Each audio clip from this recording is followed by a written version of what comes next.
Hello and welcome to another collective worship. I want to continue our story of Easter today, and we're going to be looking at what happened after Jesus cleared the temple. So after he cleared the temple, he went round to his friend's house and they were going to go and have a meal together. But first, they need to know what these are. Now, when would you use these products? If you said when you're having a wash or a bath or a shower, absolutely right. And why do we use these products?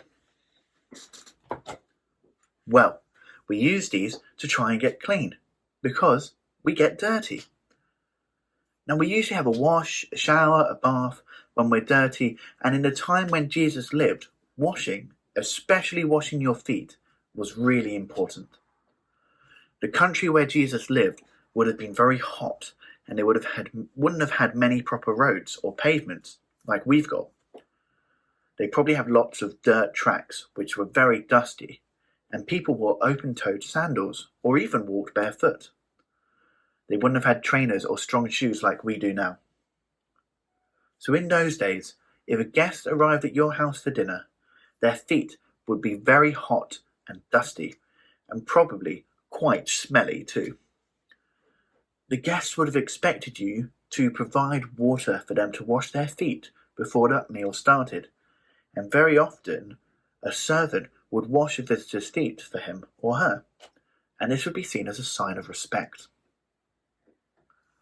But what happened when Jesus arrived at his friend's house?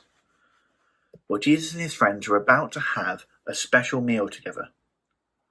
After they arrived in Jerusalem, they all went into a room that had been prepared for this meal, and Jesus was a special guest. But no one offered him water to wash his feet. So instead, Jesus got up from the table, took off his coat, and tied a towel around his waist. He poured some water into a large bowl and began to wash his friends' feet and dry them with a towel. Jesus was doing the job that a servant would usually do. And I wonder how his friends felt as Jesus washed their feet.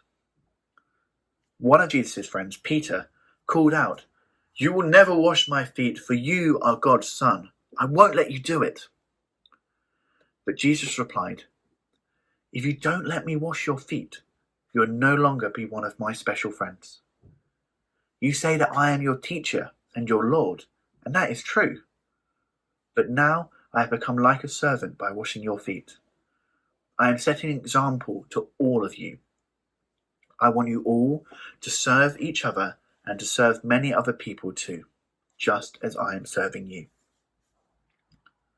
Then Jesus sat down and ate the meal with his friends, and this was the last meal that he shared with them before he died, because shortly afterwards he was arrested, asked a lot of questions at a trial, and eventually put to death.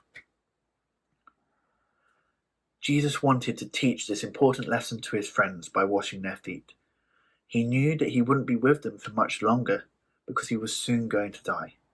And he wanted his friends to remember that he loved them so much that he would humble himself to be like a servant.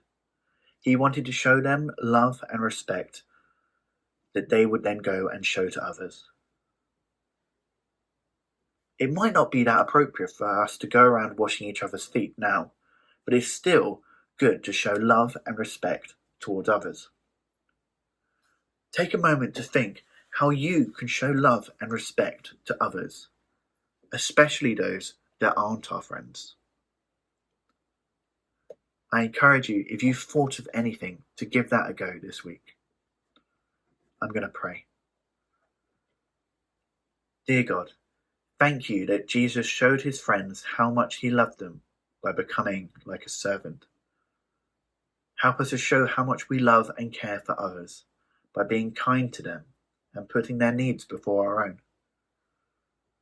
Help us not to be proud and think of ourselves as too important to do little things, but instead help us to treat all people with respect. Amen. Thanks, and I really look forward to seeing you soon.